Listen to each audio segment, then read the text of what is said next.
My name is Mylam, and I'm going to talk about Polyhydramnios, Transient, Antenatal Bartter syndrome, and MAGED2 mutations. First, the definition. Polyhydramnios is excessive accumulation of amniotic fluid, the fluid that surrounds the baby in the uterus during pregnancy. Transient antenatal Bartter syndrome refers to an impermanent Bartter syndrome, a rare inherited defect in the thick ascending lip of the loop of Henle during pregnancy. Both of these pathologies can be caused by the mutation of the protein-coding gene MAGED2, melanoma antigen family D2. These mutations was seen in the male offspring.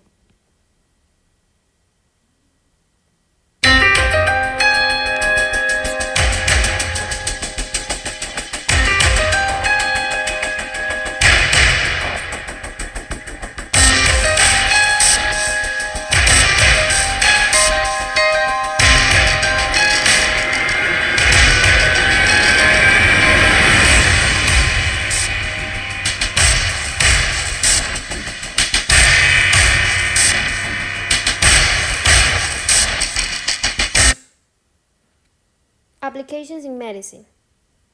The information collected from the investigation gave doctors additional information for the possible causes for the diseases mentioned. Also, doctors can now be prepared to treat or help the baby and the mother by detecting a mutation through a whole exome sequence of DNA.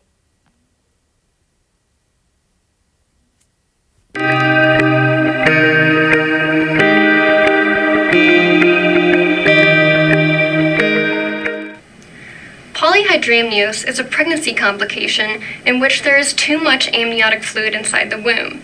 Amniotic fluid surrounds the fetus inside the womb and plays a critical role in the process of fetal gestation.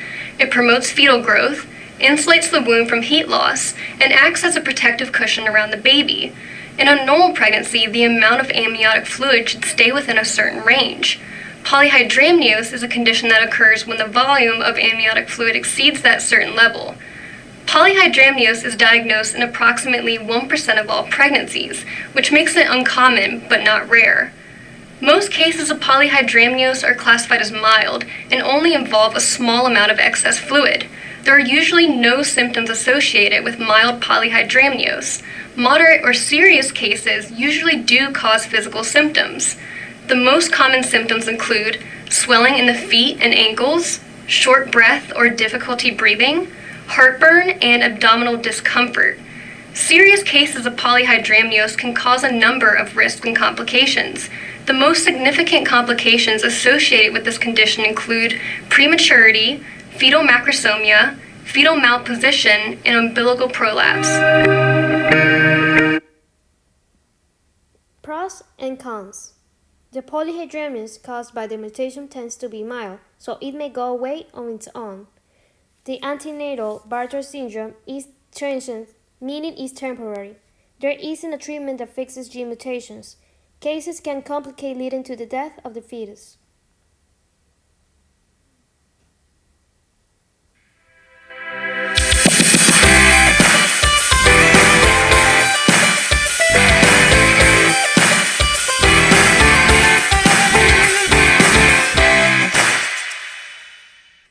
DNA rarely makes mistakes, but it can happen. A point mutation changes a single base. This can change the whole amino acid, or, depending on its position, could go unnoticed. Other mutations can be more damaging. A deletion removes a base, but also causes a frame shift, which changes every amino acid after the mutation. Originally, the codons would be formed in this pattern. But after the deletion, the amino acid sequence will change because the bases shift by 1. The resulting protein will likely be non-functional. An insertion adds a base, but also causes a frame shift, which changes every amino acid after the mutation. Originally, the codons would be formed in this pattern. But after the insertion, the amino acid sequence will change because the bases shift by 1. Again, the resulting protein will likely be non-functional. Lastly, an inversion will invert a segment of DNA end to end. Watch this section closely. Each base has been moved around. Again, these mutations have the potential to be harmful, but not all mutations have an effect on protein. Remember, during translation, a start codon must first be read to begin coding the protein.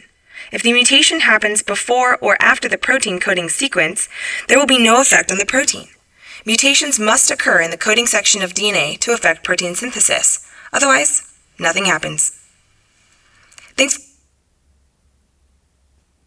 Issue applied in Ecuador. In Ecuador, Polyhydramnios is found in the control zone to pregnant women, and the MAGED2 mutation can be the cause of some of the cases. There isn't any information about Bartter syndrome in Ecuador. It may be given to its rarity. Being a third world country, the care and the treatment for the cases that present this may not be the best.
Conclusion. This recent information about the effect of the mutation of the MAGED2 gene is important to consider so doctors can give a good and complete diagnosis, and also give the best care during the pregnancy. It is a gene mutation, so there isn't a treatment for the MAGED2, but what we can be treated is the polyhydramnios and the effect to produce the Bartter syndrome. Also, this disease is not normally dangerous or lethal.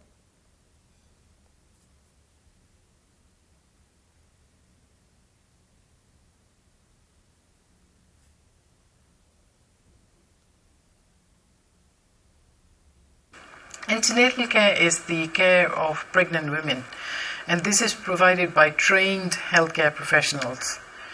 And in Kuwait, this is done by the doctors, and usually in hospital or in clinic settings. Antenatal care has to be individualized according to the risk factors which are present in a woman, so it's different for different women. These risk factors can be as a result of the patient herself, which she may have some medical conditions like high blood pressure, diabetes, asthma, heart problems, or just vitamin deficiencies. Or somebody may have infections like HIV or hepatitis. Some women, they may just be high risk because of obesity, that's overweight. And some women are high risk because they smoke. The others mainly as a result of their mental health problems such as depression. Sometimes these risk factors can happen as a result of particular pregnancy itself. For instance, she's got twins. For instance, this baby is growing too big. We call it large for gestational age. Or the baby that's growing small, which is small for gestational age.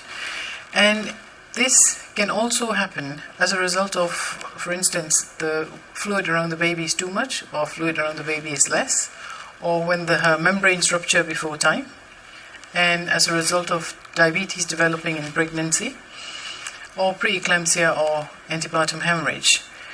These risk factors can also happen as a result of previous pregnancy history.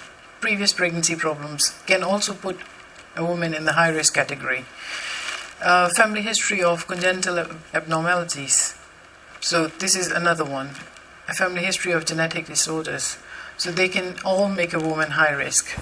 High risk or low risk, we do not know sometimes until the pregnancy is over. So that's why we have to follow up every woman and provide antenatal care which is high quality. Thank you.